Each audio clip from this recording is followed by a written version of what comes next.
बहुत समय पहले की बात है। औड्र देश के राजा इंद्रद्युम्न एक महान भक्त थे। उन्होंने स्वप्न में भगवान विष्णु को देखा। भगवान ने कहा, पुरी के समुद्र किनारे बहकर जो दिव्य लकड़ी आएगी, उसी से मेरी मूर्ति बनवाओ। लेकिन याद रखना, मैं जिस रूप में प्रकट होऊंगा, वह तुम्हारे मन के अनुसार नहीं, मेरी इच्छा के अनुसार होगा। राजा ने सुबह उठते ही पूरी समुद्र तट पर खोज शुरू कर दी। और सचमुच एक दिन समुद्र से एक नीम की लकड़ी बहकर आई, जो तेज रोशनी फैला रही थी। राजा ने समझ लिया, यही भगवान की इच्छा है। अब जरूरत थी एक मूर्तिकार की। लेकिन तब एक रहस्यमयी बूढ़ा तपस्वी आया और बोला, मैं इन मूर्तियों को बनाऊंगा, लेकिन एक शर्त है। जब तक मैं कार्य कर रहा हूं, कोई मुझे बीच में नहीं रोकेगा और न दरवाजा खोलेगा। राजा ने सहमति दी। मूर्तिकार ने खुद को एक कक्ष में बंद कर लिया और मूर्तियां बनानी शुरू की। दिन बीतने लगे। 1 दिन, 2 दिन, 10 दिन, 15 दिन हो गए। भीतर से कोई आवाज नहीं आ रही थी। रानी चिंतित हुई।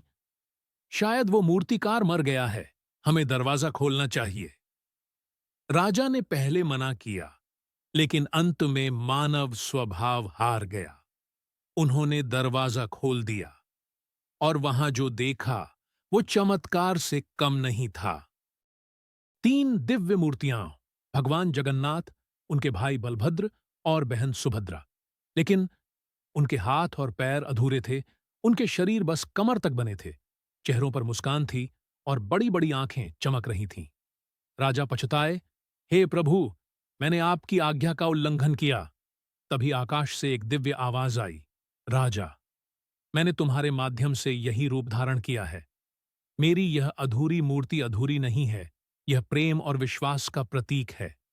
यह रूप बताएगा कि मैं तुम्हारे जैसे ही हूं, भावनाओं वाला, स्नेह से भरा।